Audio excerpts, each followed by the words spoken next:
Dando prosseguimento no nosso curso Eletrônica Prática, aula 115, módulo 4. O assunto: experiência, utilizando o transistor TUG. Vamos lá? Observe com atenção o diagrama esquemático ao lado. Preste atenção nesse diagrama. Sempre lembrando que o esquema é considerado o mapa de um circuito. Chama a atenção dos nossos alunos em relação a esse diagrama, que é muito importante que os nossos alunos tenham conhecimento do símbolo dos componentes e também das identificações dos terminais, facilitando com isso a montagem do circuito. Podemos então ver no diagrama esquemático que o único componente novo é o transistor TUG. Observe que o circuito em si é basicamente um simples oscilador relativamente lento, para que possamos assim identificar seu funcionamento. Observe com atenção as listas de peças ao lado, que será utilizado nessa experiência. Preste atenção nessa lista. Na lista nós temos duas colunas. Uma coluna é a aparência do componente, aparência real. A outra coluna é o símbolo desse componente. Nessa lista, podemos ver todos os componentes utilizados nesse circuito, isto é, suas aparências, símbolo, identificação de terminais, polaridade e etc. A alimentação do circuito ela pode ser proveniente das pilhas, isto é, 6 volts, ou então de uma bateria, 9 volts. O resistor codificado como RX é de 470 k-ohms, sendo este identificado com as cores amarelo, violeta e amarelo. Chama a atenção dos nossos alunos em relação ao transistor TUG, que é um componente eletricamente robusto, isto é, resistente a eventuais erros ou inversão nas posições dos terminais. Mas é bom que os nossos alunos prestem muita atenção na identificação destes terminais. Em relação ao LED, temos também os terminais polarizados. Anodo positivo, catodo negativo. Observe também o capacitor, que é um capacitor eletrolítico. Isto é, tem este também polaridade. Vamos agora observar com atenção este outro diagrama, conhecido como diagrama chapeado.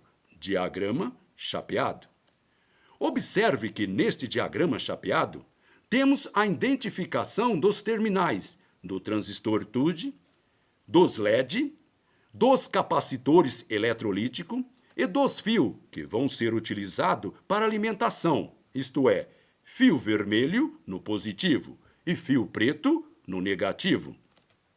Na barra conectores, conhecida como sindal, podemos então notar a posição do resistor RX, que é de 470 k-ohms, ligado aos pontos, observe, isto é, no segmento 1 e 2 da própria barra sindal. Observe o diagrama. Não podemos esquecer dos dois jumper, isto é, dos fios. Um entre o segmento 1 e 5 e o outro entre o segmento 2 e 3, bem como os pontos de onde saem os fios de alimentação, que é no segmento 3 para o positivo e o segmento 7 para o negativo. Observe a figura. Vamos agora à sequência da experiência. Preste atenção.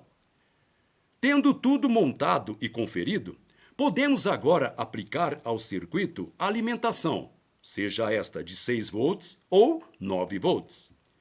Podemos com isso observar a oscilação através do brilho do LED. Essa manifestação se dará através de vários pulsos positivos, sendo estes presentes no próprio terminal B1 do próprio transistor unijunção, o TUG. Observe que o LED piscará rapidamente, a um ritmo facilmente acompanhável pelos nossos olhos. Pergunta: Por que isso acontece? A resposta é simples. Lembra-se que o percurso entre o terminal B2 e o terminal B1 no próprio transistor TUG não passa de um caminho resistivo. Vamos supor, então, que esse trajeto mostre uma resistência de 5K ohms, somando-se tal valor ao resistor de base 2, que é de 1K ohms. Teremos então um total de 6K ohms. Fazendo-se então o cálculo, utilizando a lei de Ohms, isto é, I igual V sobre R. O que quer dizer isso aí? Para eu achar a corrente, tendo o valor da tensão e o valor da resistência, eu divido a tensão pelo valor da resistência. Vamos então aos cálculos. I igual. O valor da tensão é de 6 volts. O valor da resistência é de 6.000 ohms. 6 dividido por 6.000, nós vamos ter como resultado 0,001, que equivale a 1 miliampere. Tal valor permitirá, então, uma corrente em torno de 1 miliampere, o suficiente para gerar um pequeno brilho no próprio LED. Observe que quando ocorre a oscilação, ocorre também o disparo do TUG, pois a brusca queda de impedância no seu emissor descarregará a carga acumulada no capacitor rapidamente, na forma de um pulso de corrente relativamente intensa sobre o LED, que por sua vez brilha por um breve instante. Preste atenção que eu vou repetir. Observe que quando ocorre a oscilação, ocorre também o disparo do TUG, pois a brusca queda de impedância no seu emissor descarregará a carga acumulada no capacitor rapidamente, na forma de um pulso de corrente relativamente intensa sobre o LED, que por sua vez brilhará por um breve instante, isto é, acende por um breve instante. Agora, se trocarmos o resistor original de 470K ohms por qualquer valor entre 47K ohms ou 1 mega ohms, provavelmente os nossos alunos irão comprovar a modificação na frequência da oscilação, devidos às alterações nas constantes de tempo do conjunto RC, isto é, resistor e capacitor acoplado ao emissor do transistor TUG. Observe a figura. Outra sugestão: quem tiver um alto-falante poderá ligá-lo em série com o LED. Nesse caso, poderão assim ouvir os pulsos na forma de um toque-toque ritmado. Podemos então incrementar ainda, substituindo o capacitor original de 1 microfarad por outro valor, com o intuito de mudar a frequência. Por exemplo,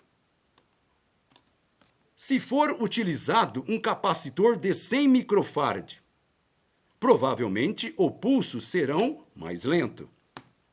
Por outro lado, se for colocado um capacitor de valor baixo,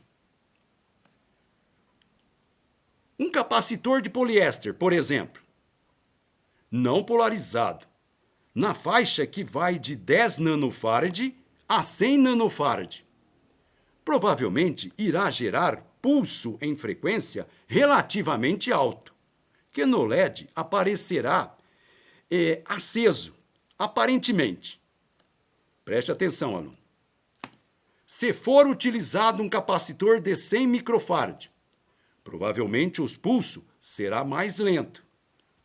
Agora, por outro lado, se for colocado um capacitor de baixo valor, no caso, um capacitor de poliéster, não polarizado, na faixa que vai de 10 nanofarad a 100 nanofarad, provavelmente irá gerar pulsos em frequência relativamente alta, que no LED aparecerá aceso. Muito bem, pessoal.